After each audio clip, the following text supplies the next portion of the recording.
А здесь позади меня находится Нижегородский Кремль, который мы сейчас с вами посетим.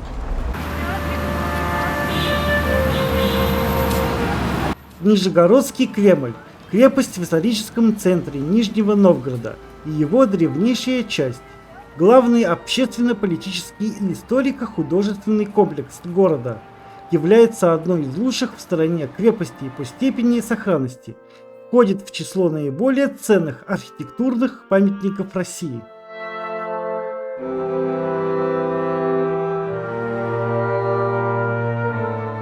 И сохранившийся до нашего времени Кремлей Нижегородский является вторым по площади и протяженности стен после Московского. Расположен на правом высоком берегу в месте слияния рек Волги и Оки. Северо-западная часть Кремля спускается почти к подножью склонов. Юго-восточная выходит на площадь Минина и Пожарского, а юго-западная возвышается над глубоким Почаевским оврагом и Зеленским съездом.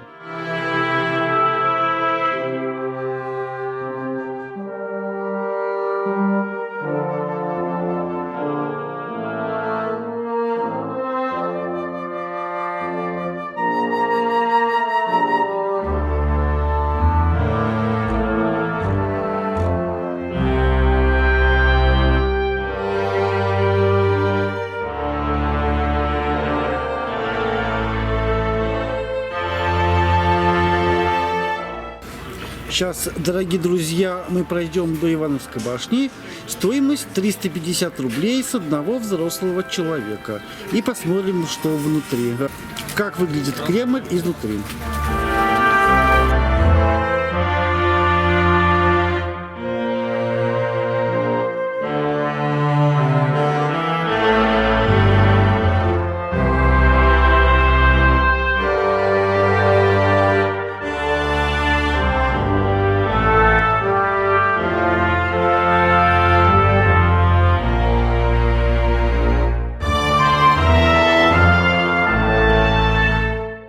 Про музей Нина Качкина-Голая.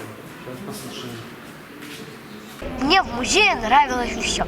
Сначала я шла в переход между главным зданием и тем, что стояло во дворе. Если я не ошибаюсь, в переходе лежали бивни мамонта, огромные аммониты и еще какие-то кости. Все это располагалось на фоне картины, написанной в пастельных тонах, изображавшей первобытную доисторическую жизнь. Потом я оказывалась один на один со своими древними предками, пятикантропами и неандертальцами. Я смотрела на них, и мне казалось, что они рассматривают меня, даже что-то хотят мне сказать. Дальше я попадала в роскошный отдел природы, где с ветки на меня хотела спрыгнуть рысь, а равнодушный огромный лось с другого дерева пытался сживать ветку. Как же мне там нравилось! Мне было очень жалко, что большинство остальных залов было или закрыто, или они были пустыми, с зашторенными окнами. Я проводила время, изучая большой макет деревянного Нижнего Новгорода.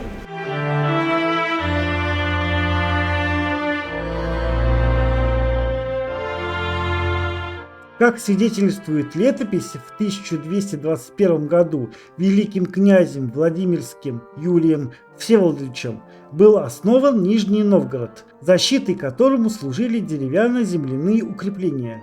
Первая попытка замены деревянной крепостицы как каменный Кремль относится к 1304 году.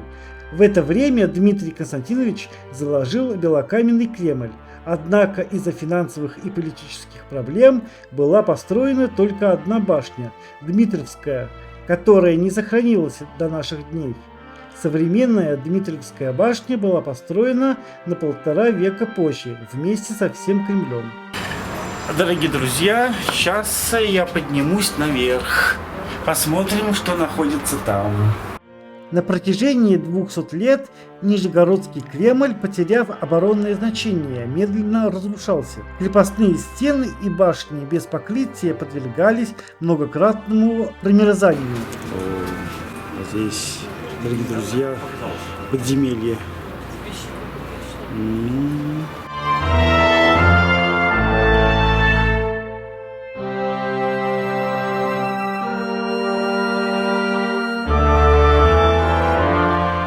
Их кладка расслаивалась и обрушилась. Насыпной грунт, скопившийся с внутренней стороны стен в объемах десятков тысяч кубометров, местами создавал слой толщиной до 12 метров. Нижний участок Кремля протяженностью 250 метров был полностью разрушен. От Борисоглебской и Зачахевской башен ничего не осталось. Их фундаменты были найдены в ходе раскопок. Дорогие друзья, а здесь у нас находится темница. А здесь сажали на цепь. Зато какой вид из окна. Выход туда. Спускаемся дальше.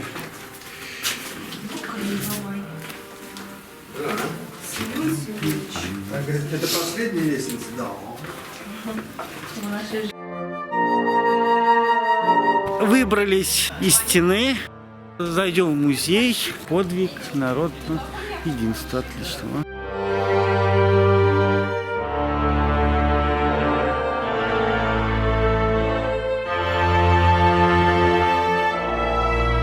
Деформация многих сохранившихся участков дошла до катастрофических пределов и угрожала дальнейшему существованию памятника, требуя безотлагательных восстановительных работ.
Посетили сегодня Нижегородский Кремль.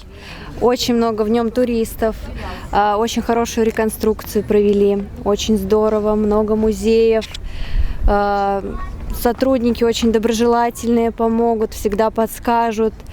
Сама территория Кремля очень благоустроена для проведения времени с семьей, с друзьями.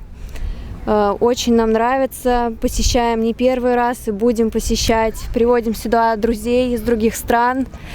Любим наш Кремль, любим Нижний Новгород. Приезжайте все к нам. Мы были везде. Где мы были? Мы были на набережных, мы были около Кремля. Нам очень все понравилось, очень красиво, особенно вот эти все виды, вот, которые тем более сейчас перед нами. Мы были на Нижневолжской набережной, на Верхневолжской. Сегодня дойдем до Федоровского. До Чкаловской лестницы. Все очень круто.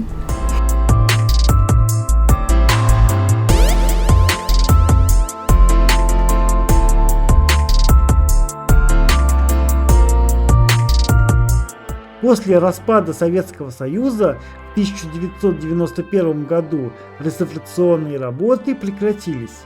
Около 2005 года стена Кремля в нескольких местах дала опасные трещины. Кроме того, во многих местах кирпичная кладка осыпалась, покрылась мхом и лишайником. В том же 2005 году реставрация Кремля возобновилась. Однако не все было сделано на должном уровне. Имеются примеры интенсивных переделок, которые существенно исказили облик крепости.